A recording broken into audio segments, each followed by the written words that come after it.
All right, we continue looking at the AFNI Proc Quality Control HTML. So I'm going to scroll down to the next section, which is here, looking at all things with the regressors themselves.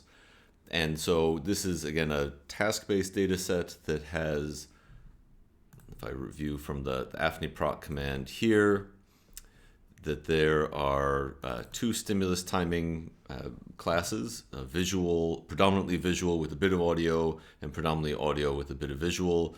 These are block design tasks, and here we can see the, if I expand this, we can see, maybe I'll jump below first here, where the regressors of interest, so these are constant across all voxels for the subject, the participant. So this is the idealized response for the odd task, the audio task, and this is the idealized response for the visual task. Now, the information that went into here was knowing the onset and the duration of each stimulus event. In this case, they're all 20-second events, 20-second duration events, and they're scattered kind of like this. This is a much older task design, but we use this in the bootcamp because it's helpful to be able to actually see in the data itself a nice strong signal, which each of these has. And we're showing this again in the same way that we've shown some of the other line plots above, where there's a white, a gray, and a white background showing where the three different runs for this session start and stop. And then you can see how the events fit within that. This red vertical background striping here is something that was derived up above in the motion block here from our enorm and outlier censoring criteria. So this is where censoring occurs. And so these are just useful, again, because sometimes we might interpret some things that happen. For example, stimulus correlated motion. We might notice that by seeing a lot of events that are particularly associated with the onset of high motion or high outliers or something like that. In this case, we really don't. This is the sum of the regressors, and sometimes you can see, for example, if you made a mistake with putting the same file name twice by accident rather than the viz file and the odd file separately. You can see also maybe if you have problems with interstimulus intervals and things like that. A lot more designs today have event related, so shorter duration events, and then they're more scattered in terms of their onset duration. They don't really interlock in the same way. This can lead to a little bit of collinearity. In this case, it's not too much, but anyways, so this is this particular stimulus design, and so we can see these features here. So this shape is stored in the sum ideal 1D file, and then you can see that these responses here are in the X matrix, the stimulus XMAT.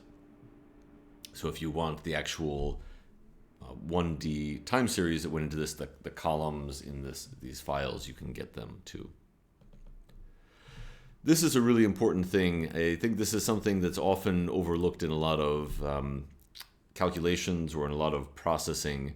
This is one reason why it's nice to do all the processing in a single place, that you can keep track of different quantities from different pieces of your analysis. So in this case, what we're doing is we're making a table of the degrees of freedom that are used in the processing.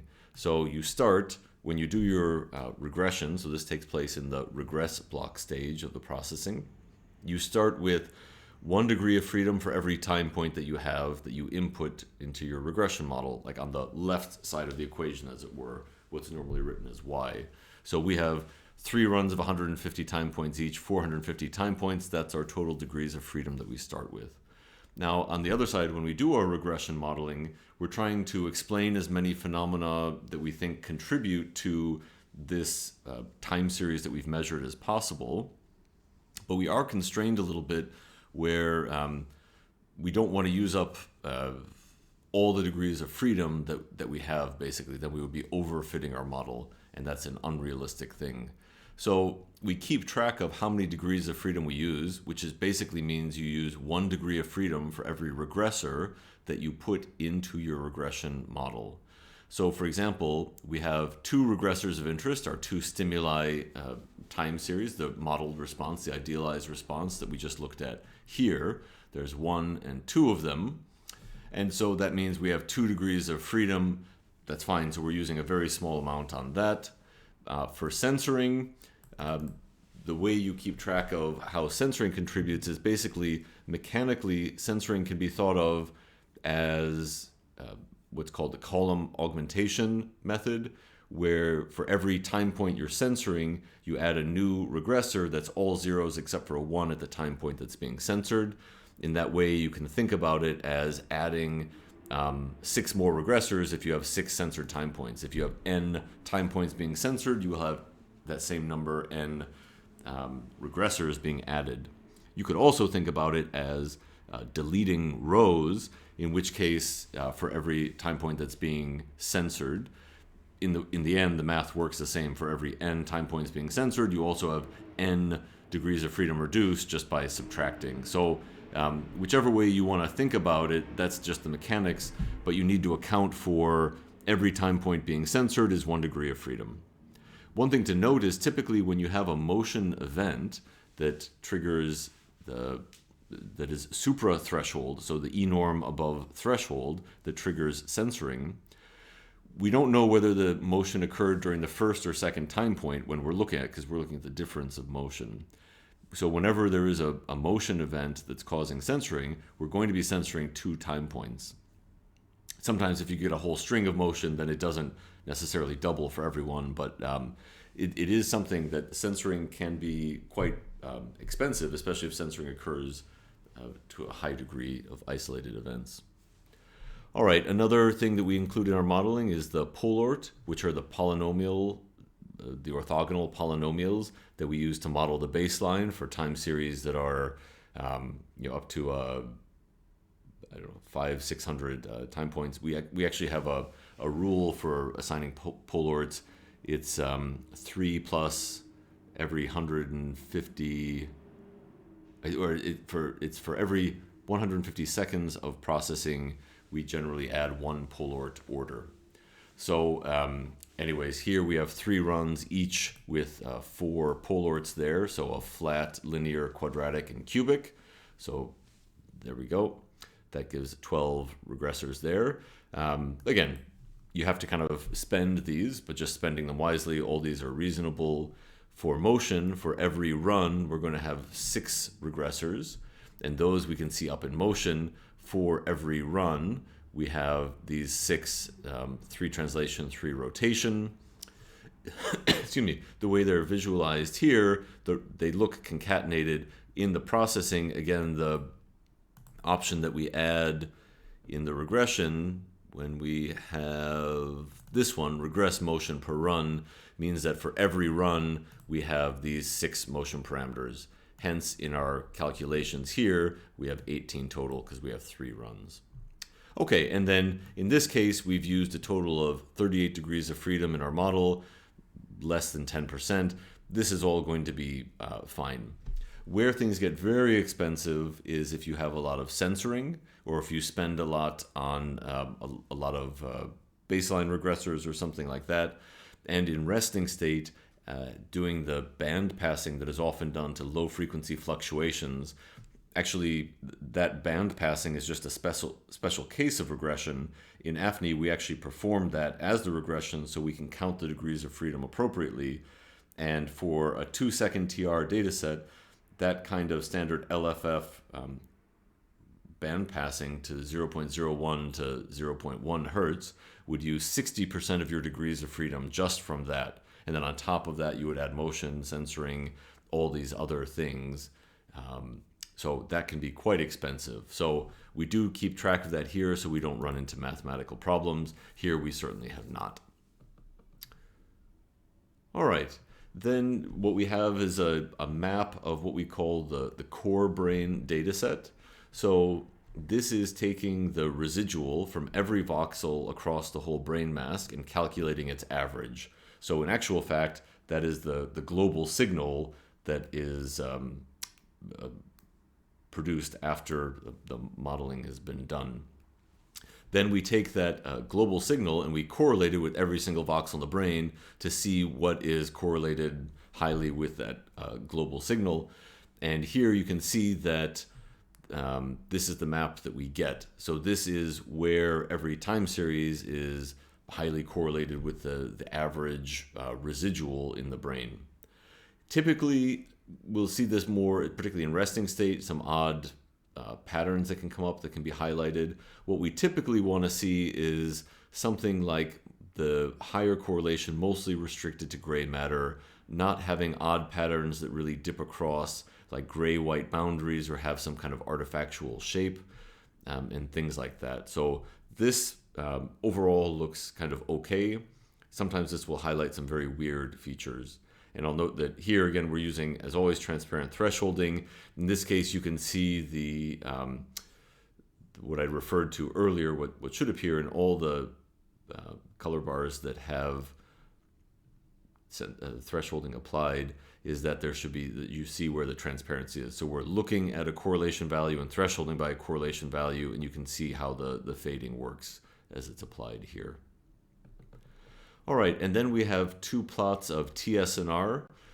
TSNR, as a side note, is something that people talk about quite confidently as just TSNR. There's actually a lot of different ways to define it, and different software to define it differently, and even at different processing steps it will be defined differently, or for rest versus task, because in general, if we look at the help on this here, so we can see what goes into TSNR. TSNR in general is the average of signal divided by the standard deviation of noise. Before you've done your regression modeling, what is noise and what is signal? You haven't separated those out. So for example, that can be a tricky thing, or in resting state, what do you call signal? What do you call noise? So you can look at the formulations that we use in AFNI Proc here.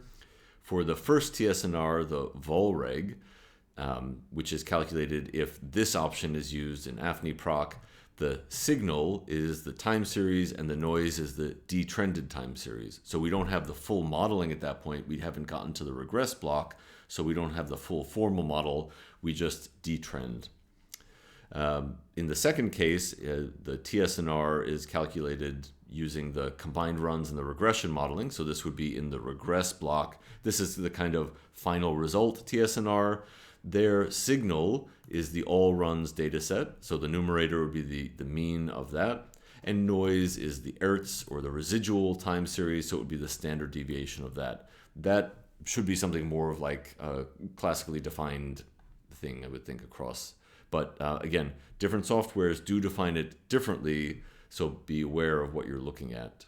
And what we're mostly looking for when we look at this is drop out weak signal in places that we really want, notable changes of signal structure, things like that. And I'm going to focus mostly on, I usually go to the vorig later on, some of these linear features that are here. This is probably occurred because the vorig block is before any blurring, but after alignment to standard space. So you can see basically the original data set, that you can see the boundary of the field of view is this kind of tilted rectangle here. These lines reflect the original slicing of how the data was acquired. When we look at the final TSNR here, the final TSNR data set, we can see that the data has been blurred. It's definitely stronger TSNR. If we look down at our color bar, there's no thresholding here. We see strong TSNR at the outer edge of the brain and then weaker in the middle. That is typically common because these parts of the brain, not only are they gray matter, but more importantly for this, they are near where the coils are geometrically. The coils in the scanner will be around here, and the inner part of the brain just has weaker signal by being further away and being more interior in the brain. Not a lot we can do about that in most cases. We can see, importantly, that there's this downwards dark and purple here. Just look and see how weak the signal is here. We saw this up above in the VA to T. If I jump back there, we noticed actually that there was definitely a weak signal here by looking at the EPI to anatomical alignment, which I said is a useful way to even see where you do and don't have signal. If we jump back down here now to this, it's that same pattern showing through. And we get a little more detail here, obviously, because we see like the decrease in SNR that's here. One thing you might notice is there's actually this kind of vertical feature here. We're going to come back to that. That's a little odd to see, and that's good to notice now. These other features aren't particularly rare. If I care about this part of the brain for my study, the subcortical nuclei, the VMPFC frontal inferior, then I should be very concerned about this. And because most people, I guess, don't really realize how difficult it is to get signal here and they don't focus on it, it's possible to calculate an average ROI value here or to take some average signal here, but is it meaningful when it has such low SNR? That's really a question. I think the answer is often it's quite problematic. So as part of helping to automate some of the QC about this, we have these TSNR plots here for regions that are scattered throughout the brain. It's a TSNR table. And so what we do is we have 12 different ROIs that are recognized when we use a standard space that's known. So in this case, we're using the MNI, and we have this preset set of regions here that we're going to calculate TSNR in. And we also look at some of the ROI statistics as well from the point of view of how well have we filled this ROI with voxels. So there are a couple of ways that we could run into problems. So for each ROI, so this is the Schaefer-Yeo AFNI fixed version of the atlas for the visual region. There's 448 voxels there. After we apply our mask to it, we would have 19 zeros in there. So that means, and let me remind you what the mask looks like. It looks like this. So we know that our mask doesn't quite cover everything here. This shows us where we kind of have strong enough signal to include. And while most of the mask has kind of missing brain here, there's also a little bit here and there. And I think that's what we're looking at in this case. So when we look at this table, we might not be surprised to see that this is a very small number. In this next region, we have over 1,000 voxels and only 16 are 0. So ideally, none of them would be 0. A very small number might be problematic. But look at this region of 1,900 voxels, almost 2/3 of them are zeros. And so this is a region in the temporal pole that's going to be somewhere around here where the signal is so low and we're missing things. That's really going to be problematic if we try to use like this region in the study. So it's trying to highlight where we might have some missing data for ROIs. And this dvox column is the depth in terms of voxels. And so the idea here is that the maximum depth in terms of voxels of this region is 2. So it's kind of a chunky region. So if alignment isn't exactly correct, or if there's other features there's some kind of robustness to it. As the regions get thinner and thinner, this is warning you that you better be careful that the alignment is really, really good and the distortion is really, really low here, because this region is so thin, a little bit of misalignment, and you're looking at data from a totally different area. So these first 3 columns really focus on the shape properties and have we sampled our data well enough. This column involves basically, do you have good signal throughout your region in some sense, in a kind of a coarse sense, yes or no? And this one asks the question, is your region really robust? Have you done enough spatial sampling high enough to really be confident in this region? And the thinner your region is compared to your voxel size, then the less confident you should be. And the idea here is what you should do is you should notice this during your piloting phase. And if you really care about the Jülich Atlas accumbens area, maybe you want to have a smaller voxel size so that you really sample it well enough, because you're kind of flirting with disaster the way your spatial sampling is set up for your study in this case. All right, the next columns here are all about the TSNR within the region here. And what we basically show are the minimum and the maximum TSNR in that region and the median, and then the 25th and 75th quartiles. So we don't just show the maximum because, as with all things statistical, the maximum is going to be the most unstable. And if you notice here, look at the median, it's often much, much less than the maximum. This would be very misleading to look at. So we often focus on this kind of trio of range, your middle 50% quartile. what is your TSNR across your middle plus or minus 25% of your voxels. And what we do here is we try to warn you if the TSNR is dropping off steeply. So between your 75th percentile median and 25th percentile, look how far your TSNR has dropped off. That might be a problem with the signal strength. So you can calculate an average, but you're really going to be not quite getting the full signal strength across all that region anyways. There's also the fact that if you're what we consider the maximum that we look at to compare, if for a voxel-wise study, your maximum TSNR in a region is only 25 at the 75th percentile level, so not the maximum, but the kind of stable point to look at, this is just really warning. So this region here is probably not one you can really trust any signal in. It's just too low. This one is also quite low. And then the colors that show up here show some kind of sense of severity. Are they absolute? No, we just try to put them in as helpful visual guides. So the dark red ones here are the most severe warning. This is medium, this is mild, and the yellow is kind of uncertain, but just pointing out a little bit some highlighting. So here you're kind of borderline about whether we think we should be warned or not. This is pretty low. So there we go. Hopefully this is useful to you as you try to gauge a little bit more quantitatively where you have signal strength. This complements here, these regions are drawn from around the brain.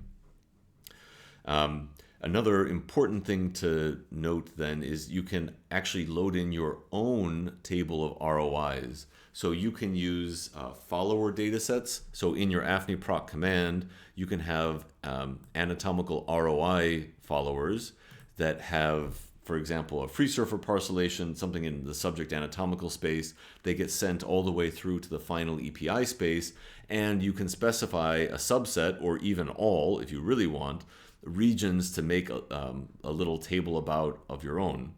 Similarly, if you have an atlas that's already in the final space, you can load it in as I think a mask ROI data set or a different kind of follower, and then also again specify a set or subset of regions and have an automatically calculated table. And the idea is if you know what regions you want to focus on in the brain, which you should for your study, you can really see, do you have good signal strength there across your participants.